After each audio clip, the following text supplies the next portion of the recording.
Alright, we're now gonna talk about what I think is probably the worst tribe, from what I can tell, and that's gonna be the new Nagas. Uh, Tavern 1, Tavern 2 doesn't look like any changes. Tavern 3, they actually have a couple of good ones. I think this Coal Scar Sapper might be the one of the best cards that they've gotten. It's a death rattle, get 2 random spellcrafts. There's also this Weary Mage, which is to give a minion 2/2 if it's a Naga, also give it Reborn. So you can potentially be getting 4 spellcrafts, or 5 spellcrafts every turn between the two of them, and that's kind of, I don't know where it goes with them. Tavern Tier 4, they do have Tranquil, mediative. I'm not sure. Spellcraft, your tavern spells that give stats grant an extra 1 attack this game. This is kind of just the Naga tavern spell buffing card. Tavern Tier 5, you'll notice they don't have the, I forget the name of it, but the Divine Shield Venom when you play spells. So they've now lost their, scam unit.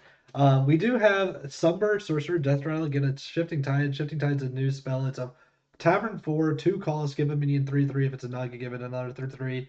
Um, Not extremely crazy. Um, and now their new Tavern Tier 6 is Fauna Whisperer. At the end of your turn, cast Natural Blessing on the minions to the left of this. Natural Blessing, just in case, it's the one that gives all the minions of a particular tribe. Um, this might be usable in like an amalgam type comp.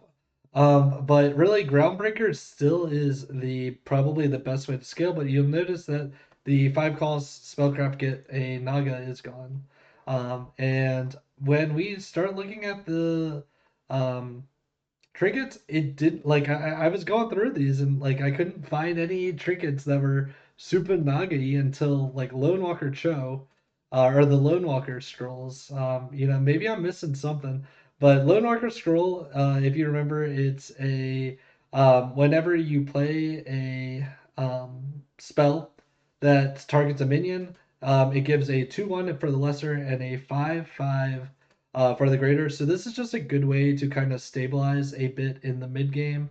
Nazar postcard. After you play a Naga, get a random spellcraft spell. This generally isn't actually a Naga trinket. What you do is you pick it in Naga lobbies when you have like a Bran. And you would use this as a way to get like divine shields and a little bit of extra value every turn. But it requires you to be like essentially cycling Naga, so it becomes a little bit worse. Precious Pearl, Spellcraft, give a minion 30/30 until next turn.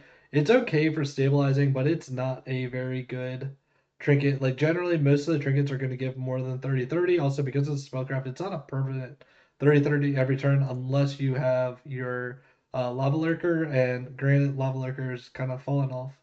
Rusty Trident's coming back. This is start of combat, give your Naga Death Rattle, get a random spellcraft spell. Not a terrible one, but it gives you a little bit of value, but that's about it.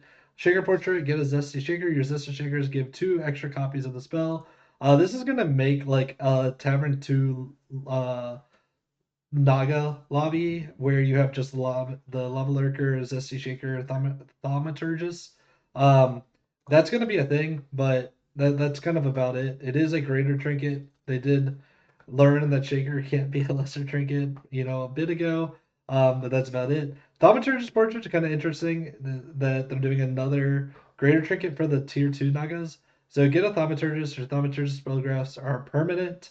So this makes it so you don't need the Lava Lurker. I don't think that's necessarily good enough. However, if you have a way to get both the Zesty and the Thaumaturgus portraits, you're then able to get a lot of buffs, but this is going to require you taking, putting off a second greater trinket or something like that.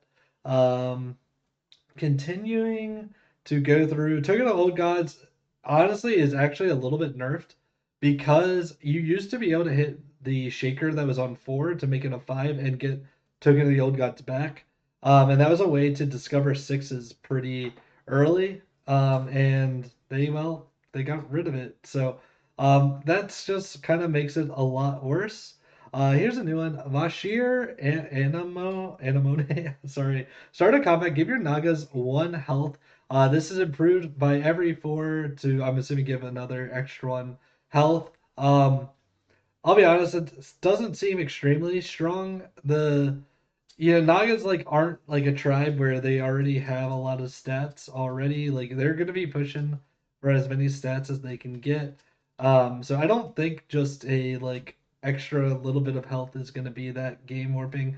Let's say by the end of the game you might have like let's say you have a crazy game where you're getting like 100 100 like health or something, like that's not going to win you game. I think I skipped glow scale portrait. This is a greater trinket that gives you permanent divine shields, or I guess whenever your other um, nagas are played, that those become permanent. But you already get a lot of divine shields. I don't know if you necessarily need the glow scale. I generally pick glow scale as like a utility kind of trinket. There is the compasses. Compasses are okay just because there's a little bit of gold generation within Nagas, but again, it's not like a like game winning kind of play. I'm just making sure there's not anything I skipped. Um, Ashjaran statue. I don't. Get three random spellcraft spells at the start of each turn. Get three more. This is okay just because it's very cheap. You can potentially do like a level to 4 and buy this on the same turn. But in general, this seems pretty weak. And looking at this, I do not see a good way to play Nagas right now. That's going to be like a game-winning play for them. I think it's still going to be just Groundbreaker. You might use Savjz in the place of like the old Tavern Tier 5. Um, but like, oh, I think I skipped the Hoarder, but we talked about Hoarder with Dragon. Like, you get a Shine Ring. Shine Ring's not going to win you the game. Um, so I don't know. Like, Nagas might be the class that's the most dependent on having like this Tavern spell type stuff working with them. But yeah, they just seem very weak, and I do not, at least at this time, see a clear way that Nagas are going to be playable. So there's my Nagas for season 10.